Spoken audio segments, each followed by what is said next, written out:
Hello மக்களே, hi, எப்படி இருக்கீங்க? நம்ம இன்னைக்கு ஒரு சூப்பரான டாபிக் தான் பார்க்க போகிறோம். கடல் என்றுமே ஒரு மர்மமான இடம்தான். அதை பற்றி பார்க்க போகிறோம். வெல்கம் டு ஜெனிஸ் டே. பல அறிவியல் ஆராய்ச்சியாளர்கள் பல பால்வழி அண்டங்களை கண்டுபிடிக்கிறாங்க, அந்த யூனிவர்ஸை கண்டுபிடிக்கிறாங்க, ஆகாயத்தில் உள்ள பல நட்சத்திரங்களை கண்டுபிடிச்சி நம்மக்கிட்ட சொன்னாலும் நமக்கு இருக்கிற சூரியன்லேருந்து நமக்கு வர கதிர்வீச்சை பற்றி நமக்கு பிஃபோராகவே ஒரு இன்ஃபர்மேஷன் கொடுக்குறாங்க. ஆனால் இந்த கடலில் உள்ள மர்மம் என்றைக்குமே ஒரு விலகாக தான் இருக்குது, அவங்களுக்கு ஒரு சேலஞ்சிங்காக தான் இருக்குது. 20% கடலோட மர்மங்கள் நிறைந்திருந்தாலும் அதில் 1% தான் சயின்டிஸ்ட்னால அவங்களுக்கு ஆராய்ச்சி பண்ண முடியுது. யோசிச்சு பாருங்களேன், இப்போ ஒருத்தவங்க கடலில் போயிட்டுருக்காங்க, கடலில் ஷிப்பில் போயிட்டுருக்காங்க, சடனாக அவங்க ஃபால் ஆகி விழுந்துடுறாங்க கடலுக்குள்ளே. அவங்களால எவ்வளோ நேரம் எவ்வளோ அடி போக முடியும்னு நீங்கள் நினைக்கிறீங்க? நார்மலாக நம்ம கடலில் விழும்போது 80லேருந்து 100 அடி வரைக்கும் நம்மளால் உள்ளே போக முடியும். இப்போது நம்ம ஆக்சிஜன் சிலிண்டர் நம்ம வச்சுருக்கோம், ப்ரீ பிளான்டாக நம்ம போகிறோம். கடலில் உள்ளே பார்க்குறதுக்காக ஆராய்ச்சி பண்ணுறதுக்காக போகிறவங்க ஆக்சிஜன் சிலிண்டரோட போகும்போது 300 அடி வரை போகலான்னு சொல்லப்படுது. ஒருவேளை 300 அடிக்கு மேலே அவங்க போகும்போது என்னாகும்? வாட்டரோட ப்ரெஷர் அதிகமாகி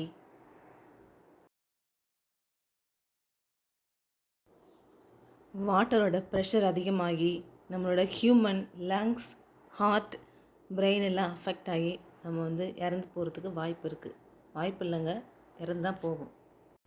ஸோ நெக்ஸ்ட்டு வாங்க இன்ட்ரெஸ்டிங்காக போகலாம். டைட்டானிக் ஷிப்பு பிரேக் டவுன் ஆகிட்டு கடல் உள்ளே போனது எல்லாருக்குமே தெரியும். ஸோ டைட்டானிக் ஷிப் உடஞ்சி போயிட்டு கடலில் முழுகுனது எல்லாருக்குமே தெரியும், ஓகேவா? அது எவ்வளோ அடி ஆழத்தில் இருக்குன்னு நினைக்கிறீங்க? சுமார் 12,000 அடி ஆழத்தில் இருக்குன்னு சொல்லப்படுது. அது மட்டும் இல்லைங்க, டைட்டானிக் மட்டும்தான் உள்ளே இருக்குன்னு நினைக்கிறீங்களா என்ன? 15,300 அடியில் K8 ப்ராஜெக்ட் அப்படின்ற ஒரு ஷிப்பு கிடக்கிறதா சொல்லப்படுது.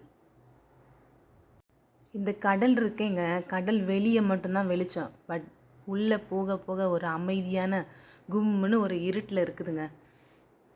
நம்ம பல அறிவியல் ஆராய்ச்சியாளர்கள் ஒரு 100 அடி கீழே இருக்கிற கடல்வாழ் உயிரினங்களை மட்டும்தான் அவங்களால கண்டுபிடிக்க முடிகிறதா சொல்லப்படுது. அதுக்கு கீழே என்ன இருக்குன்னு அவங்களாலே கண்டுபிடிக்க முடியலையாங்க. சரி வாங்க நெக்ஸ்ட்டு, எதுக்கு கடலில் எல்லாராலையும் உள்ளே போக முடியல அப்படின்னு பார்க்கலாம். ஏன்னா நீருக்கு அடர்த்தி அதிகங்க. ஸோ இந்த வாட்டர் டென்சிட்டி அதோட மதிப்பு பார்த்திங்கன்னா ஒரு மீட்டர் ஸ்கொயர் 3 மீட்டர் ஸ்கொயரில் உள்ள ஒரு பிளேஸில் 4 டிகிரி செல்சியஸ் வெப்பநிலையில் ஒரு வாட்டரில் 1000 கிலோகிராம் அதோட அடர்த்தி இருக்கிறதா கூறப்படுது.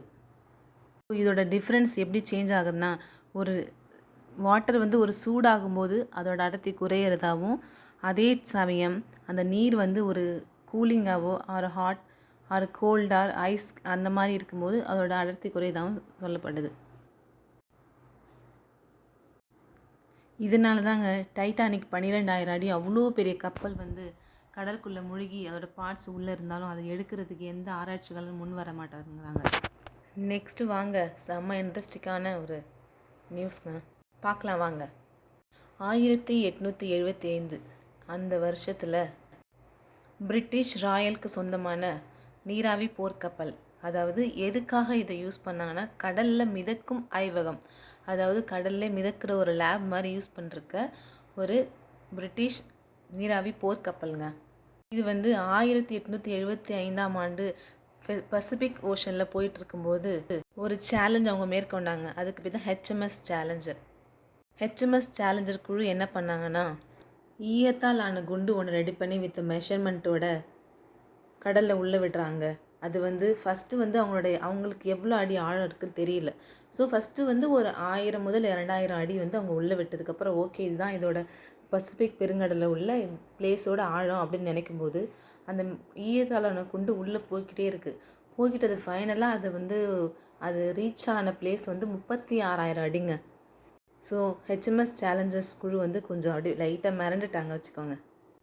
பசிபிக் பெருங்கடலில் உள்ள மரியானா அகழி அதுதான் உலகத்திலே மிகவும் ஆழமான பகுதின்னு சொல்லப்படுது. அதோட ஆழம் எவ்வளோன்னு சொன்னால், நம்மளுடைய எவரெஸ்ட் இருக்குது பாருங்கள், எவரெஸ்ட்டை விட மிக அதிகமான ஆழம் கொண்ட இடம் மரியானா அகழின்னு சொல்லப்படுது. அது மட்டும் இல்லைங்க, நமக்கு வந்து எப்படி நம்மளோட அறிவியல் ஆராய்ச்சியாளர்கள் நம்மளோட பால்வழி அண்டத்தில் பிளாக் ஹோல்னு ஒன்று இருக்குதுன்னு சொல்கிறாங்க.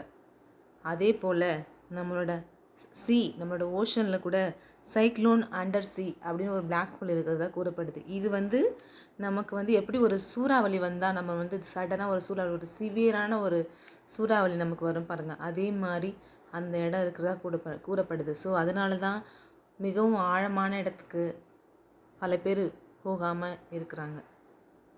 கடல் மேலே பார்க்குறதுக்கு எவ்வளோ அழகாக இருக்குது பாருங்கள், அதை விட உள்ளே போக போக அது ரொம்ப ரொம்ப ஆபத்தானது. அடுத்து வாங்க, 1960 ஜனவரி 23 Swiss oceanographer Jacques Piccard and US Navy Don Pacific பெருங்கடலில் இருக்கிற மரியானா அகழி மிக ஆழமான பகுதி. இவங்க 2 பேரும் சேர்ந்து ஒரு நீர்மூழ்கி கப்பல் ரெடி பண்ணி அதோட நேம் வந்து ட்ரையேஸ்டே அப்படின்னு வச்சாங்க. ஸோ அந்த நீர்மூழ்கி கப்பலை எடுத்துகிட்டு இவங்க 2 பேரும் மரியானா அகழியோட ஆழத்தை கண்டிப்பாக நம்ம பார்க்கணும் அப்படின்னு முடிவு பண்ணி உள்ளே போகிறாங்க. இந்த நீர்மூழ்கி கப்பல் அப்போ நீங்கள் யோசிச்சு பாருங்கள், 1960 எந்த டெக்னாலஜிக்கல் இம்ப்ரூவ்மெண்ட்டும் அப்போது பெருசாக இல்லை. ஸோ இவங்க 2 பேரும் என்ன பண்ணுறாங்க, அந்த நீர்மூழ்கி கப்பலை கடலில் உள்ளே மிதப்புறதுக்கு பெட்ரோல், அவங்க உட்காரதுக்கு எக் ஸ்டீல் ஷெஃபர் இதெல்லாம் ரெடி பண்ணி ஒரு ஸ்ட்ராங்கான, அதாவது ஒரு திக்கான ஒரு உலோகமாக ரெடி பண்ணி அந்த நீர்மூழ்கி கப்பலை ரெடி பண்ணுறாங்க. மரியானா ட்ரென்ச்சோட ஆழத்துக்கு அவங்க உள்ளே போகும்போது அவங்க உள்ளே போக போக பல வகையான கடல்வாழ் உயிரினங்கள் அங்கே வாழ்வதை பார்த்தாங்க. எந்த டெக்னாலஜிக்கல் இம்ப்ரூவ்மெண்ட் இல்லாத அந்த டைமில் அவங்க மேற்கொண்ட அந்த பயணம் உலகத்தையே வியக்க வச்சிச்சு. சுமார் 10,916 மீட்டர், அதாவது 35,814 அடி அவங்க போனாங்க. அது எவரெஸ்ட்டை விட மிக அதிக ஆழம் அப்படின்னு சொல்லப்படுது. சுமார் 5 மணி நேரம் அவர்களோட பயணம் இருந்ததாக சொல்லப்படுது. ஆனால் நம்ம கடலுக்கு மேலே உள்ள ப்ரெஷரை விட அங்கே வந்து 1000 மடங்கு அதிகமாக இருந்ததாக சொல்கிறாங்க. ஸோ இதனால் அவங்க எடுத்துகிட்டு போன நீர்மூழ்கி கப்பல் நிறைய சேஃப்டி மெஷர்ஸ் இருந்தாலும் அதில் லைட்டாக கிராக்கர்ஸ் வந்ததாக சொல்கிறாங்க. அந்த அவ்வளோ அடி ஆழத்தில் கூட அவங்க பல கடல்வாழ் உயிரினங்கள் வாழ்ந்த அந்த மீன்கள்லாம் ஒரு தட்டை போன்றதாக இருந்ததாகவும் பல இறால்கள் மீன்கள் இருந்ததாகவும் அவங்க சொல்கிறாங்க. சுமார் ஒரு 20 நிமிடம் மட்டுமே அவங்க உள்ளே இருந்ததாகவும் அங்கே வந்து நம்ம வெளியில் இருக்கிறத விட 1000 மடங்கு ப்ரெஷர் அதிகமாக இருந்ததாகவும் அவங்க சொல்லியிருக்காங்க. சரி வாங்க நெக்ஸ்ட்டு பார்க்கலாம். இப்போ ரீசன்ட்லி 2023 ஜூன் 18 அட்லாண்டிக் பெருங்கடலில் ஓஷன் கேட் டைட்டன் கப்பல், அதோட நேம் டைட்டானிக் கப்பலோட சிதைவுகள் எங்கே இருக்குன்னு அவங்க பார்க்குறதுக்காக போனாங்க. சுமார் 5 பேர் கொண்ட குழு வந்து உள்ளே போனாங்க டைட்டன் ஓஷன் கேட் அப்படின்ற சப்மரைனில். ஓஷன் கேட்டோட சிஇஓ சேர்ந்து 5 பேர் இருந்தாங்க. உள்ளே போக போக ப்ரெஷர் அதிகமாகி அந்த ஓஷன் கேட் டைட்டன் அப்படின்ற சப்மரைன் வெடித்து செதறினது எல்லாருக்குமே தெரியும். முதன்மையான குழு கொண்டு அவங்கள தேடிட்டு இருந்தாங்க. பட் ஜூன் 22 அன்னைக்கு தான் அவங்களோட டைட்டானிக் டு 500 மீட்டர் தொலைவில் ஓஷன் கேட் டைட்டன் சப்மரைனோட பார்ட்ஸ் கிடச்சதா சொல்கிறாங்க.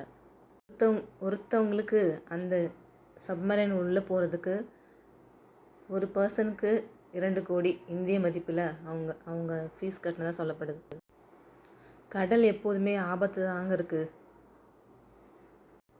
எவ்வளவு அழகு இருக்கோ அதை விட ஆபத்து பல மடங்கு இருக்குது. அதனால தான் கடல் என்றைக்குமே நம்ம கண்ணுக்கு எட்டாத தூரம் இல்லை. நம்முடைய கண்ணுகளுக்கு அழகும் மனதிற்கு பயத்தையும் கொடுக்குதுங்க.